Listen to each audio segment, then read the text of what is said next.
Segunda Crônicas, capítulo 1. Presta muita atenção, por favor. Hoje a pregação vai ser mais breve, porque o culto ele é voltado para a oração. A importância da oração. Amém? Segunda Crônicas, capítulo 1. Depois que todos acharem, os obreiros podem sentar também. Olha o que diz o cabeçalho. Salomão oferece sacrifícios em Gibeão. Acharam, gente? Diz assim: Salomão, filho de Davi, fortaleceu-se no seu reino, e o Senhor, seu Deus, era com ele. Está falando aí também na Bíblia de vocês? Que Deus era com ele. E o engrandeceu sobremaneira. Além de Deus ser com Salomão, Deus fez o quê? Engrandeceu sobremaneira. Falou Salomão a todo Israel, aos capitães de 1000 e aos de 100, aos juízes e a todos os príncipes em todo o Israel, cabeças de famílias. E foi com toda a congregação do alto que estava em Gibeão, porque ali estava a tenda da congregação de Deus, que Moisés, servo do Senhor, tinha feito no deserto. Versículo 4. Mas Davi fizera subir a arca de Deus de Quiriate Jearim, ao lugar que lhe havia preparado, porque lhe armara uma tenda em Jerusalém. Também o altar de bronze que fizera Bezalel, filho de Uri, filho de Ur, estava ali diante do tabernáculo do Senhor, e Salomão e a congregação consultaram o Senhor. Olha o 6. Salomão ofereceu ali sacrifícios perante o Senhor, sobre o altar de bronze que estava na tenda da congregação, e ofereceu sobre ele 1000 holocaustos. Naquela mesma noite, apareceu Deus a Salomão e lhe disse: pede-me o que queres que eu te dê. Amém? Olha para cá um minutinho. Eu estava ontem, o obreiro Ademir, ele tinha me falado de uma coisa que foi até foi talvez algo do impulso dele que ele falou, mas ele talvez não percebeu o impacto que deu para mim naquele momento. Ele falou uma coisa interessante. Ele falou assim para mim: pastor, o fácil é fácil fazer. Na mesma hora, não, é isso aí, obreiro, tá certo, o fácil é fácil fazer, o fácil, ele é fácil, mas o difícil não é fácil fazer. Por isso que já diz difícil. E eu fui para casa e eu fiquei pensando naquilo. E mal sabe ele que aquilo que ele falou gerou a pregação de hoje. Aquilo que o senhor falou gerou a pregação de hoje. O fácil é fácil fazer. O difícil é fácil fazer? Não, já disse que é difícil. Salomão, ele quando é chamado por Deus, quando Davi morre, Davi foi um homem segundo o coração de Deus, seu filho reinou no lugar dele, Salomão. E a Bíblia diz que Deus era com Salomão, engrandeceu sobremaneira. O que Salomão precisava de mais? Precisava de mais alguma coisa? Não, Deus já era com ele. Deus já estava com Salomão. E a Bíblia diz que Deus estava com ele sobremaneira, em tudo. Então, Salomão, ele tinha costume diário de fazer sacrifícios a Deus. E você sabe que os sacrifícios que são feitos, esses sacrifícios são feitos para remissão de pecado. Ou seja, o título da pregação de hoje é: faça o que irá lhe custar os seus esforços. Faça o que irá lhe custar os seus esforços. Se você olhar o sistema de sacrifícios, ele atinge o seu ponto máximo com a nação de Israel. O povo que mais sacrificou a Deus foi o povo de Israel. Deus ordenou que essa nação executasse inúmeros sacrifícios diferentes. De acordo com Levítico capítulo 1, se você ler Levítico capítulo 1, você vai ver que ali Deus dá ordem e a maneira de como os sacrifícios eram feitos. Ou seja, de acordo com Levítico 1, um certo procedimento era para ser seguido, baseado nos sacrifícios que eram apresentados diante de Deus. Primeiro, o animal tinha que ser perfeito. não podia ter mancha, não podia ser um animal com defeito, aleijado, cego, velho.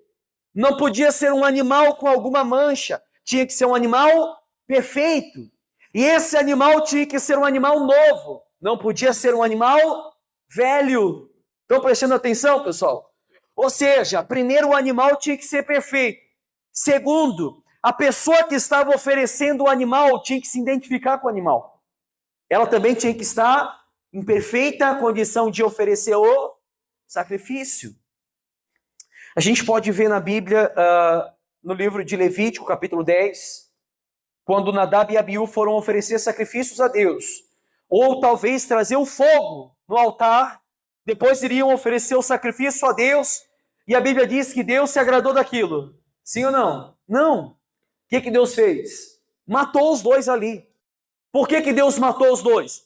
Porque eles pegaram fogo estranho. Era muito mais fácil pegar um fogo que já estava perto. É ou não é? Como falamos agora no começo. Fácil é fácil fazer. Então Nadab e Abiú, eles pegam um fogo e colocam no incensário. O que era o incensário?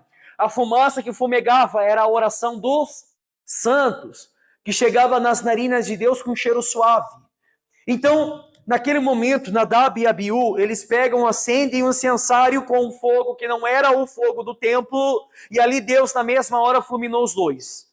Ali morreram. E quando feito em fé o sacrifício, esse sacrifício providenciava perdão dos pecados. E como diz a palavra, esse mesmo homem, ele era aceito por Deus. Ele era aceito pelo Senhor. Então, aqueles que ofereciam sacrifícios a Deus no altar, e quando ofereciam e era aceito tanto o animal quanto a pessoa, nós podemos olhar para o livro de Gênesis, quando Caim e Abel vão oferecer sacrifícios a Deus. Deus falou o que para Caim? Caim, se você não tivesse, se você tivesse oferecido o bom, por acaso não seria aceito de ti o sacrifício, ou Caim? Mas ele não ofereceu o bom. Ele viu que Deus aceitou só o sacrifício do seu irmão. Porque quando Abel vai oferecer o sacrifício, Abel, ele entrega das gorduras dos seus animais, ele entrega o melhor para Deus. E Deus aceita tanto o sacrifício quanto Abel. A Bíblia fala isso. Ou seja, um outro sacrifício chamado do dia de expiação, descrito em Levítico 16. Eu vou primeiro trazer uma didática para você entender, depois eu vou entrar onde a gente quer entrar. Amém? Um outro sacrifício chamado dia da expiação. A gente costuma dizer aqui, como diz a palavra de Deus, que Cristo expiou o nosso pecado. O que é expiar? Então, esse Levítico 16 demonstra perdão e a retirada do pecado. O sumo sacerdote tinha que levar 2 bodes como oferta pelo pecado, 2 bodes, um para sacrifício, ou seja, imolava o cordeiro, o bode, a novilha, a ovelha, imolava no altar, o sangue era derramado, eles pegavam um sangue do animal. Na Páscoa era diferente, eles colocavam nas ombreiras das portas, mas todo animal tinha que ter o seu sangue totalmente derramado. Não podia ficar uma gota de sangue no animal. Então, um dos bodes era sacrificado como oferta pelo pecado do povo de Israel, como está escrito em Levítico 16:15. Enquanto que o outro bode, esse era o bode da expiação. Ou seja, esse bode era para ser solto do deserto. Naquele momento que eles sacrificavam, o pecado do povo era perdoado, mas o pecado continuava ali. Então, um outro bode era feito o quê? Colocado as mãos sobre a cabeça do bode e transferido esse pecado para aquele bode. E aquele bode tinha que ser solto no deserto, para ir errante pelo caminho, se perdendo. Então, sumia de longe da presença do sumo sacerdote. Assim acontecia com o pecado, uma vez expiado. Por isso que quando Cristo expiou o nosso pecado, ele levou para longe. Por isso que nós não temos mais a culpa do pecado e nem o poder do pecado sobre nós. Amém, gente? A oferta pelo pecado providenciava perdão, enquanto que o outro bode providenciava a retirada do quê? Eu acabei de falar. Do pecado. É ou não é? Foi praticamente o que Salomão fez em questão de obediência a Deus. e também para que a culpa e o poder do pecado fosse retirado da sua vida. Então Salomão, como costume, todos os dias, ele sacrificava para o perdão do pecado. Davi, de igual modo, fazia isso. Então, era um costume, como Deus, ele instrui na palavra. Todo homem que peca tem que sacrificar um novilho, e um soltava no deserto. Porém, Salomão nos traz um grande exemplo de como se manifesta, como Deus se manifesta na vida de alguém. Você quer ver como Deus se manifesta na vida de uma pessoa? A gente sabe que não é todos que veem Deus na sua vida, a gente sabe disso. A gente sabe que aqui há pessoas que Deus se manifesta na vida delas, a gente também sabe disso. Ou seja, sabemos que Salomão hoje, ele é reconhecido pelas riquezas, ele é reconhecido pelo poder, pelo domínio da sua época. Não houve nem haverá, como diz a palavra de Deus, homem com tanta riqueza como teve quem? Salomão. Nem o homem mais rico da terra hoje teve tanto dinheiro como Salomão. Mas não é sobre dinheiro que eu quero falar. Para a alegria de muitos. É ou não é? E a tristeza de poucos. Não é sobre dinheiro que eu quero falar. Deus, presta atenção agora no que eu vou falar para vocês. Deus só aparece para Salomão porque ele fez algo que ninguém fez. O fácil é fácil fazer. É ou não é? Todo mundo sacrificava um animal, um só. E o outro soltava. No outro dia pegavam um animal, sacrificava e o outro... Mas a Bíblia diz que Salomão fez o quê? Sacrificou 1000 animais. E a Bíblia diz que na mesma noite, Deus apareceu para Salomão e disse para Salomão, Salomão, pede o que queres que eu te dê. Ou seja, ele sacrificou 1000 animais. E biblicamente falando, isso lhe custou muito de seus esforços. Imagina pegar 1000 bois, 1000 ovelhas, 1000 bodes, novo, e colocar num holocausto, e sacrificar os 1000 animais de uma vez só. Imagina a matança, imagina o sangue, imagina a carnificina que não era aquele lugar. Mas a Bíblia diz que na mesma hora, na mesma noite, Deus aparece para Salomão. Entenda uma coisa, se você faz o que todo mundo faz, você vai chegar onde todos chegam. Se você faz o que todo mundo faz, você também, de igual modo, chega onde todos chegam. Agora, se você, meu amigo, quer chegar aonde a maioria não chega, precisa fazer algo que a maioria não faz. É simples. Por que as pessoas não veem Deus na sua vida? Que é aquele negócio, né? A oração costumeira, a oração cotidiana, a oração da noite. Dobro o joelho, Deus, obrigado pelo dia de trabalho, pela minha família, e amém. Tudo bem. Deus ouve? Não sei. Não posso dizer que sim, nem muito menos que não. Agora, a certeza que eu tenho é que Deus ouve a oração. Que o homem rasga o seu coração. Rasga. Você que nunca teve essa experiência de chegar diante de Deus e rasgar o seu coração, meu amigo, você não sabe o que é Deus se manifestar na vida de uma pessoa. Você não sabe o que é Deus se manifestar na vida de alguém que rasga o coração. Diante da presença dele. E não é na frente de todo mundo, não. É onde? No quarto secreto. Onde ninguém vê. Onde não tem olhos, não tem ouvidos, não tem pessoas, não tem aplausos. Não tem ninguém ali. Então, Salomão, ele faz aquilo que ninguém faz. E Deus aparece para ele. E Deus, imagina Deus falar para uma pessoa, pede o que você quer, que eu vou te dar. Ah, meu amigo. É aquela questão da troca de valores. A gente vai para a igreja e a gente pede para Deus o que a gente quer. Sim ou não? Mas a Bíblia diz que nós pedimos e não recebemos porque pedimos. Deus fala assim para Salomão, Salomão, porque você não pediu riquezas. Você não pediu a matança dos seus inimigos. Porque você não pediu nada para o seu interesse. Eu vou te dar sabedoria, entendimento e riqueza. Tudo aquilo que você tem necessidade e um pouco a mais eu vou te dar. Agora imagina uma pessoa, eu nunca me esqueço, eu estou diante do altar. Se você for no colégio hoje, até tem um comentário no meu Facebook, quando eu postei uma foto, quando eu era pequeno, com uma Bíblia no braço, eu deveria ter uns 12 anos, 11 anos de idade, meu pai estava do meu lado, quem viu essa foto? Meu pai estava do meu lado, e quando eu ia para a escola,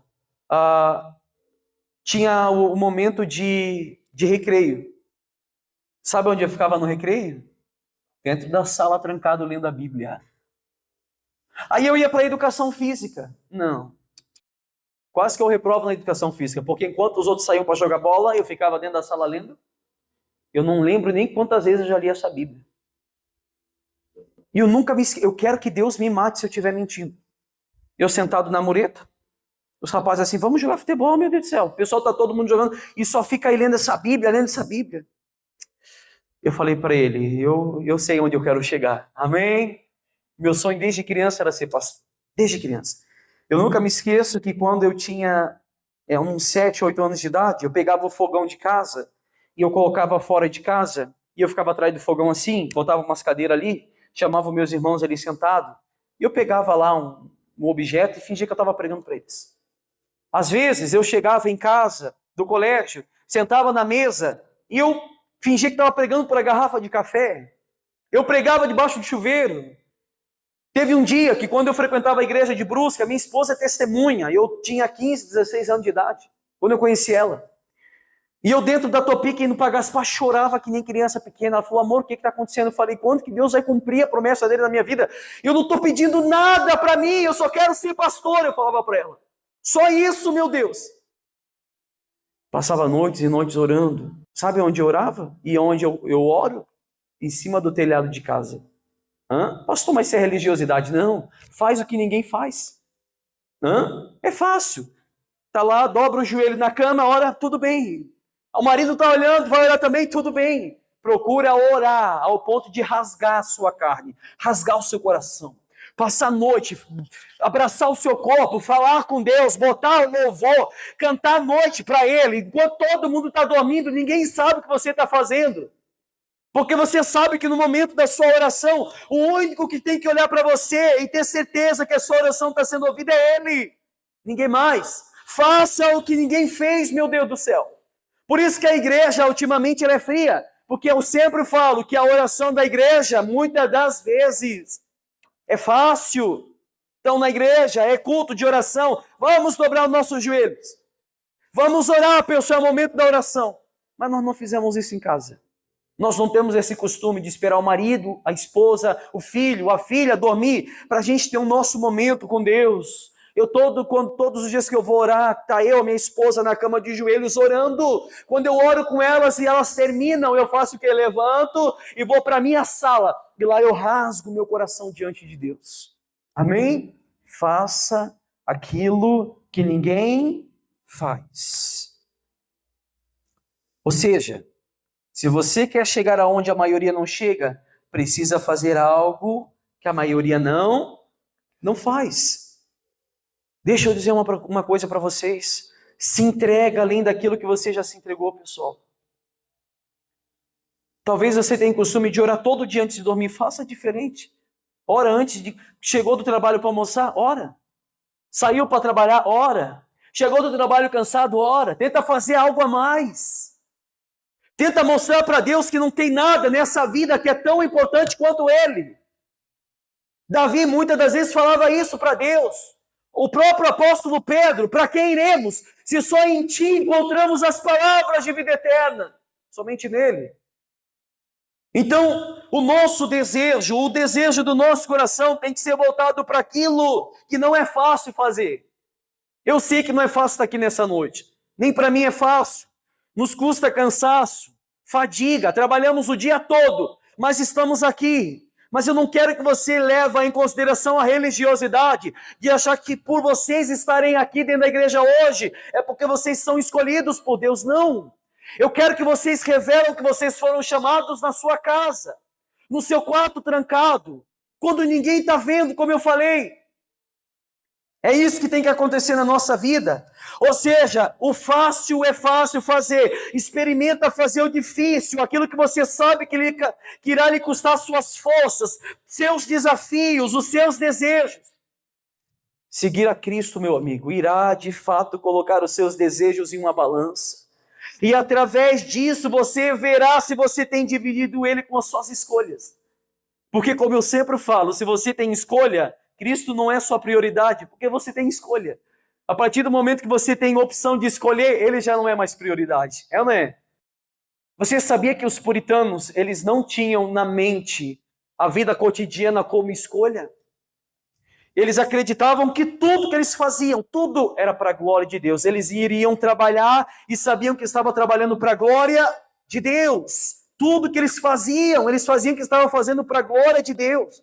Então, para os puritanos não existia vida cotidiana, vida de escolha. Eles sabiam que tudo que eles faziam era para a glória de Deus. Se você quiser fazer a diferença da massa, você não pode dividir Cristo com ninguém. Você não pode dividir a Cristo com os seus desejos. Você não pode dividir a Cristo com o seu tempo. Você não pode dividir a Cristo com sua família. Não pode. Você não pode dividir o lugar que é dele no seu coração. Ou Cristo é prioridade, ou, informo para você, você tem escolhas. Ele não quer 90% não de você, pessoal. Ele não quer somente uma parte da sua vida, não. Ele quer toda ela. Ele quer a sua vida na sua totalidade. Pague o preço. Pague um preço, faz o que ninguém quer fazer. Sobe aonde ninguém jamais subiu. Caminhe aonde ninguém jamais caminhou. Você é livre, independente, porque você sabe que o véu está rasgado. O véu está rasgado. Então vocês têm livre acesso ao Pai.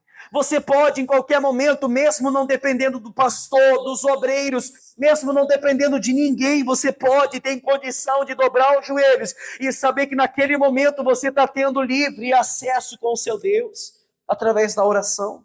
Como eu sempre falo para vocês, você está apenas um joelho de distância dele, um joelho dobrado, meu amigo. Você vai ter que renunciar a tudo. Você vai ter que renunciar ao prazer, o status, a fama, os relacionamentos, a sociedade, a família. Vai te custar uma renúncia, ou seja, vai te custar os seus 1000 animais. Vai te custar o seu sacrifício. Um animal, tudo bem, fácil. Deixar de, talvez um final de semana, se divertir para vir para a igreja, tranquilo, tudo bem. Agora, quando você sabe que a renúncia vai lhe custar tudo isso, família, desejos, bens, trabalho, vai lhe custar tudo isso. E vai lhe custar os seus 1000 animais também. Amém? Ou seja, ore além daquilo que você já tem orado. Se entregue além daquilo que você já tem se entregado. Se você ler no livro de Juízes, capítulo 6, conta a história de Gideão. A Bíblia diz que Gideão estava malhando trigo no lagar e a cada 7 anos os midianitas vinham e roubavam a ceifa e levavam embora. E o povo de Israel estava padecendo fome, escassez, estavam padecendo miséria. Era ruína, era miséria. Gideão estava malhando trigo no lagar, descia os midianitas, roubava tudo. E certo dia Gideão, revoltado, malhando trigo no lagar, Deus aparece para Gideão. Vai, Gideão, nessa tua força, porque Deus é contigo. Você vai destruir os midianitas nessa tua força. O que Gideão fala para Deus? Que? Se o Senhor fosse comigo, a gente não estaria vivendo essa miséria que nós estamos vivendo hoje. A Bíblia diz que Deus encontrou fé em Gideão, mas não foi suficiente.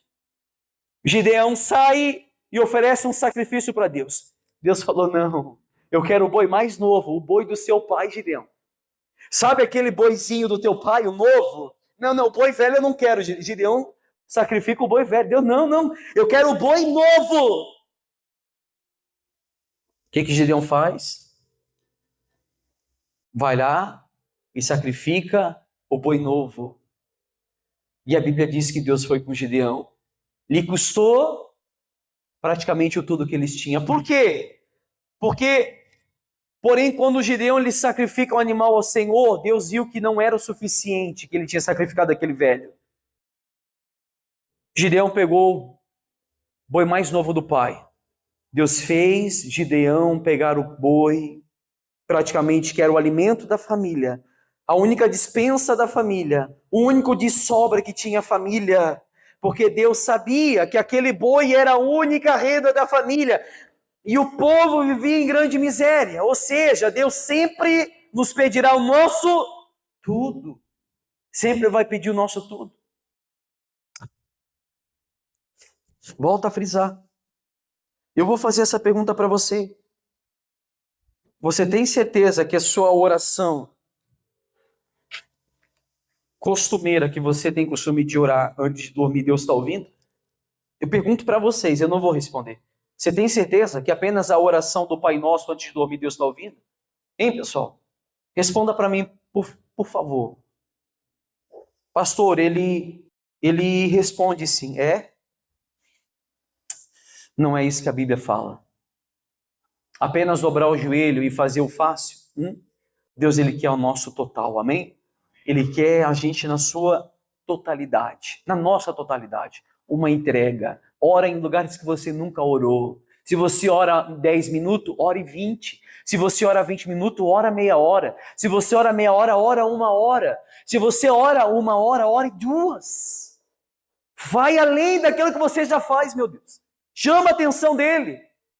Para que no momento que ele se manifestar na sua vida, ele fale assim: pede o que queres que eu te dê. Amém, pessoal? Então, como eu falei, o cabeçalho dessa pregação é: faça o que irá lhe custar os seus esforços.